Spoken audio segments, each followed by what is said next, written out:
अब पहली चीज़ जो आप लोगों को यकीनन पता भी होगी, लेकिन मैं आपको फिर एक दफ़ा दोबारा याद करवा देता हूँ कि ये मूवी सिविल वॉर के बाद की और इन्फिनिटी वॉर से पहले की है। और दूसरी बात ये कि हम 2018 में पहले 2 ऐसी अच्छी मूवीज़ देख चुके हैं, तो हमारी एक्सपेक्टेशन काफ़ी ज़्यादा हाई थी। यानी हमने पहले ब्लैक पैंथर देखी जो कि काफ़ी अच्छी थी, फिर उसके बाद इन्फिनिटी वॉर देखी जो कि बहुत ज़्यादा कमाल थी। तो लोगों की एक्सपेक्टेशंस इस मूवी के लिए बहुत ज़्यादा हाई थी, लेकिन मैं बड़े दुख के साथ आपको ये बताना चाहता हूँ कि ये मूवी उस तरह डिलीवर नहीं कर पाई। तो ये है मेरा एंटमैन एंड द वास्प का स्पॉइलर फ्री रिव्यू। तो आपने अगर मूवी नहीं देखी तो आप इसे तसल्ली से देख सकते हैं, परेशानी वाली कोई बात नहीं है।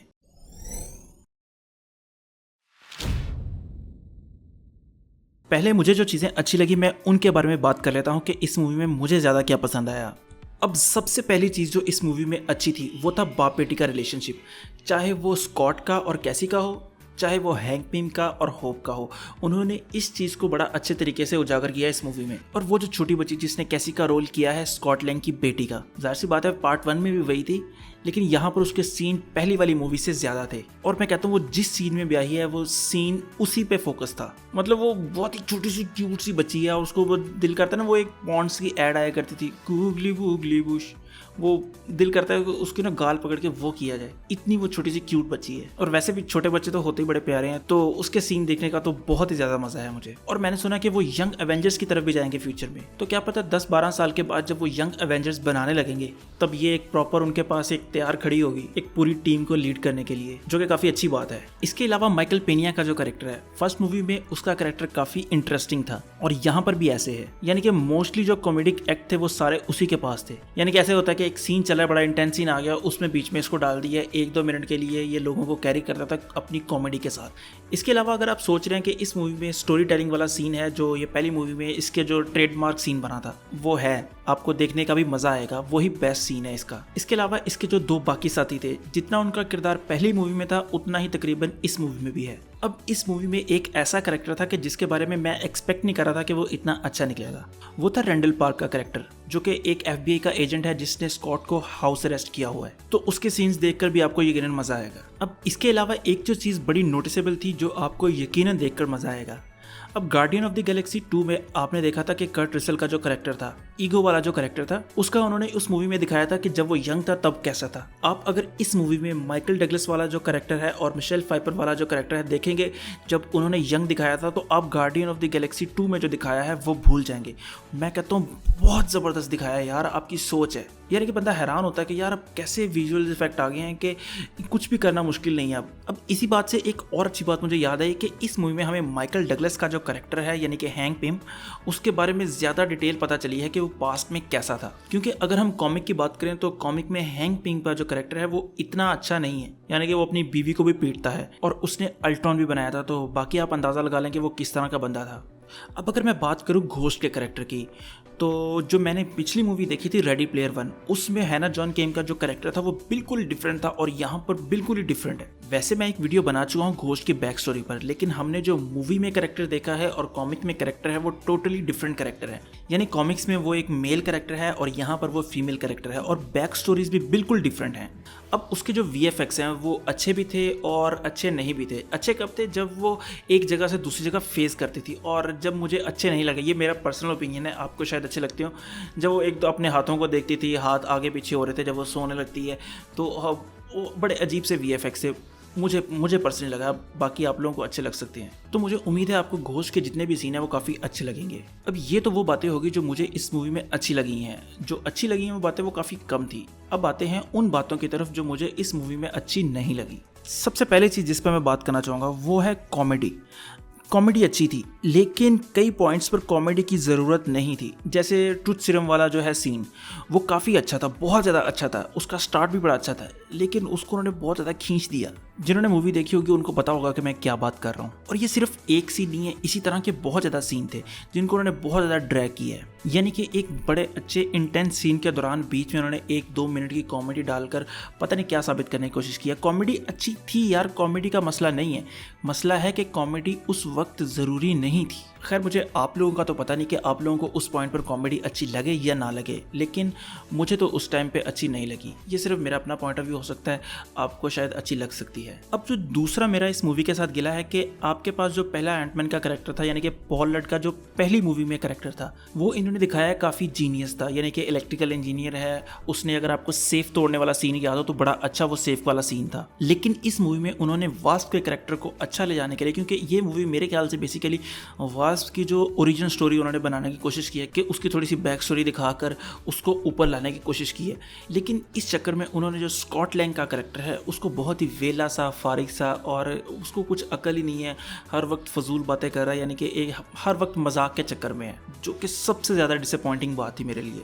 इसके अलावा एक और जो बुरी चीज़ थी वो थी कि इन्होंने ट्रेलर में बहुत ज़्यादा अच्छे सीन्स दिखा दिए। यानी जैसे वो पानी वाला सीन है जब वो जाइंट मैन बनता है पानी के अंदर, इसके अलावा जब वो जाइंट मैन बनकर उस ट्रक को घसीटता हुआ लेके जा रहा है, वो भी उन्होंने ट्रेलर में डाल दिया। और भी काफ़ी ऐसे सीन थे जो कि बड़े अच्छे थे, एक्शन सीन्स थे, लेकिन उन्होंने वो सारे हमें ट्रेलर्स में दिखा दिए। यानी कि आप ऐसे समझें कि आपको जो एक्शन सीन्स वाले जो सीन है वो आपको पहले ही से पता है। ये मार्वल की बड़ी गंदी बात है कि इन्होंने स्पाइडरमैन होमकमिंग के साथ भी इसी तरह किया और इस मूवी के साथ भी सेम इसी तरह का हुआ। अब मुझे जैसा बंदा जो वीडियोस बनाता है इन चीज़ों पर, उसके लिए तो बिल्कुल ही चीज़ रह जाती है कि यार वो बंदा छोड़ भी नहीं सकता, क्योंकि आप लोगों तक बातें भी पहुंचानी है। लेकिन अगर एक आम आदमी हो तो वो कहता है कि नहीं यार, मैं नहीं देखता इनके ट्रेलर, सिर्फ पहले ट्रेलर के बाद मैं और ट्रेलर नहीं देखता, मैं जाकर जब मूवी रिलीज़ होगी मैं तब जाके पूरी मूवी एक साथ ही देखूंगा। अब अगर मैं बात करूं वास्प के कैरेक्टर की, तो वास्प का जो कैरेक्टर है इन्होंने उसको अच्छा दिखाने की कोशिश की है, जो लेकिन पता नहीं मुझे क्यों नहीं समझ आती कि वो हमेशा गुस्से में ही क्यों है। पहली मूवी में होप का जो कैरेक्टर था उसके पास थोड़े से कॉमेडिक सीन भी थे, लेकिन इसमें ऐसा कुछ भी नहीं। इसमें ऐसा वो पता नहीं किस बात पे तपी हुई है, अब वो उसको कोई मिल जाए उसने उसको चपेड़े मार मार के मार देना है। तो इन्होंने वास्प को अच्छा दिखाने के चक्कर में पॉल रड वाले कैरेक्टर को भी नीचे किया, लेकिन उससे फ़ायदा कोई नहीं हुआ और हमें उन दो कैरेक्टर्स यानी कि एंटमैन और वास्प के कैरेक्टर में कोई इतनी खास केमिस्ट्री देखने को भी नहीं मिली, सिवाय इस मूवी के थर्ड एक्ट में।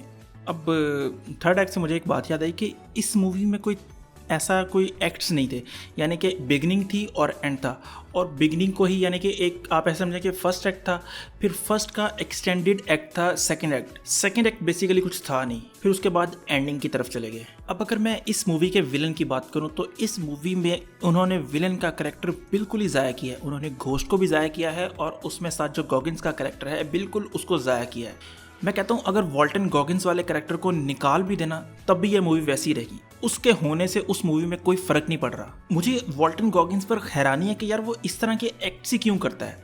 यानी कि अगर आप मेज रनर देखें उसमें भी उसका इसी तरह का किरदार था, अगर आप टूम रेडर देखें उसमें भी उसका उसी तरह का किरदार था, और इस मूवी में देखें तो उसका सेम उसी तरह का एक्ट था। और ये नहीं है कि वो अच्छा एक्टर नहीं है, काफ़ी अच्छा एक्टर है, पता नहीं वो क्यों इस तरह के एक्ट करने को चूज़ करता है। और जो ट्रेलर्स थे उससे लोगों को लग रहा था कि घोस्ट यहाँ पर मेन विलन है, लेकिन मैंने अपनी एक पहले वीडियो में कहा था कि घोस्ट मेन विलन नहीं होगा। और ऐसे ही था कि घोस्ट जो है वो खुद एक परेशानी में थी कि वो क्या करे, यानी कि उसकी एक टांग अच्छाई वाली बाल्टी में थी और एक टांग बुराई वाली बाल्टी में थी कि वो क्या करे।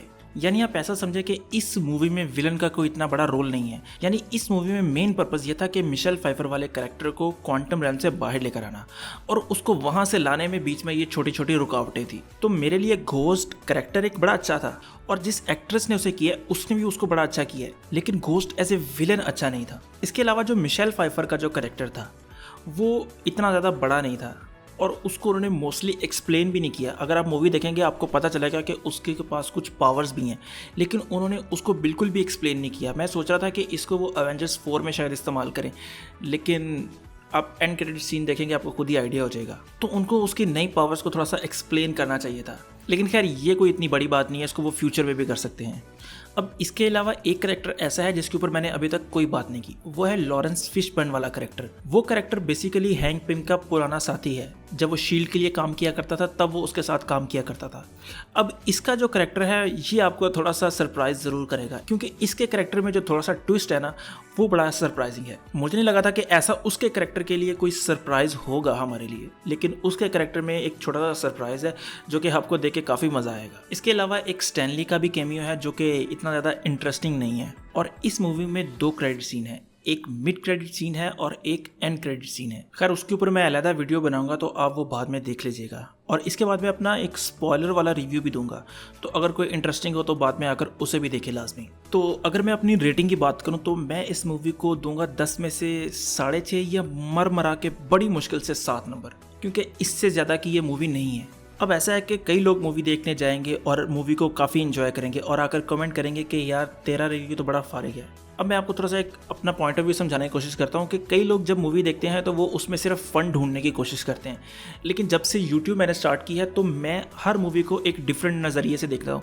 यानी कि ये चीज़ डिपेंड करती है पर्सपेक्टिव से। आप सिर्फ उसको फ़न के लिए देख रहे हैं, मैं उसको अपने यूट्यूब वीडियोज़ के लिए देख रहा हूँ कि जब मैं इसका एनालिसिस करूँगा तो क्या चीज़ें मुझे अच्छी लगी, क्या चीज़ें बुरी लगी, मैं उसको अलग-अलग कैसे डिफ्रेंशिएट कर पाऊँ। तो मुझे उम्मीद है कि आपको ये वीडियो अच्छी लगी होगी और रिव्यू पसंद आया होगा। तो अगर आपको ये वीडियो ज़रा से भी पसंद आई है तो अपने दोस्तों के साथ ज़रूर शेयर करें, वीडियो को लाइक करें, कमेंट करें और सब्सक्राइब ज़रूर करें। मुझे पता है मैंने एक साथ आपको बहुत ज़्यादा काम कह दिए हैं, लेकिन अगर आप लोग मेरे लिए सिर्फ इतना कर दें तो बड़ी मेहरबानी है आप लोगों की। तो खुश रहें, खुश रखें, अल्लाह हाफिज़।